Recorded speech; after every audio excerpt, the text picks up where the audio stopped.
have a look at the image on the screen. So I'm in Texas. I don't know if you're familiar with this brand of ice cream, Bluebell ice cream.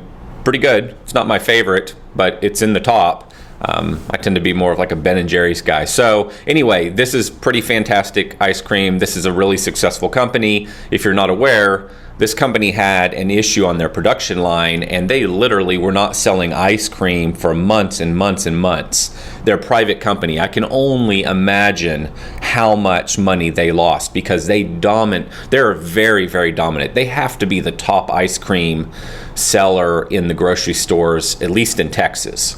And I know they're in multiple states. So anyway, they pulled all their ice cream from all the stores, and I cleaned their plant, tried to figure out what was going on.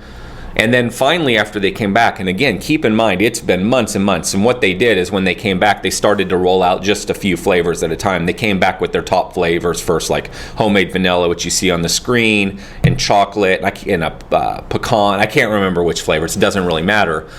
So this was a sign at the grocery store a few months back. And I've got to...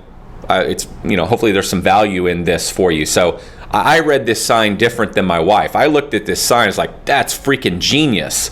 And I took a picture of it. Tiffany, my wife, had a different interpretation, so I have no idea which one of us is correct. But I read the sign and thought, oh, wow, this is great psychology. Are they really...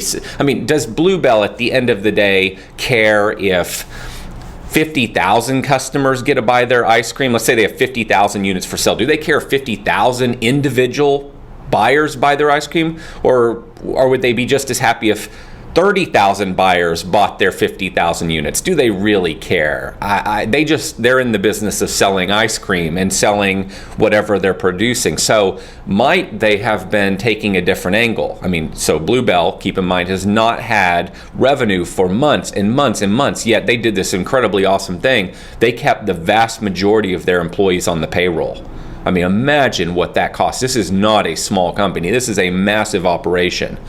They kept their people on the payroll for the most part. I think maybe towards the end they had to finally start letting some people go. I don't recall the whole story. But again, the point here is, what were they really trying to accomplish with this? My opinion is it was psychology. They remember, they're coming out of months and months of no revenue, losing what must be tens and tens, if not hundreds of millions, I don't know, of dollars. They need to start making money and making money in a big way, but yet they have to spin up their plants to produce. So there truly was a limitation on the number of flavors in the store. But from what I could, and there was a little bit of a limitation, I will admit, in terms of the volume of ice cream. But aren't they saying, what's your take here? Aren't they basically putting into your head that if you're going to buy ice cream, you should buy two? You haven't had any Bluebell in 6 months. So if you're going to buy two. That's how I interpret it. That's why as soon as I saw this, I was like, that is freaking genius. They basically just told me I should at least buy two, not one. That's how I interpreted it. And for some, there might be a psychological thing here of saying, you can only have two. Well, a lot of us, when somebody says you can't have this thing, or, oh man, I can't sell you this thing, or, I'll take a detour for a second. One of the biggest problems we have at Service Autopilot is somebody will call us and we'll say, and they're in the industry or they're in another industry, and we'll analyze their business and we'll say, you know what? We're really not the best fit for you. We do that quite a bit. We tell people, you're not the right fit for us. Those people freaking sign up every time we tell them that Service Autopilot's not for them. It's like now they want it. And it works against us, and we can't figure out how to solve that problem, because if we say it's not for you, we mean it's really not for you, but then they sign up. That's psychology. This is psychology in my mind. You basically Bluebell just told that person, if you're going to buy ice cream, buy two. That's basically what they said. And they said to some people, if you're going to buy, you can only buy two. So what's that naturally make many people want to do? Like my Service Autopilot analogy. They want three. Screw you. I want more than two.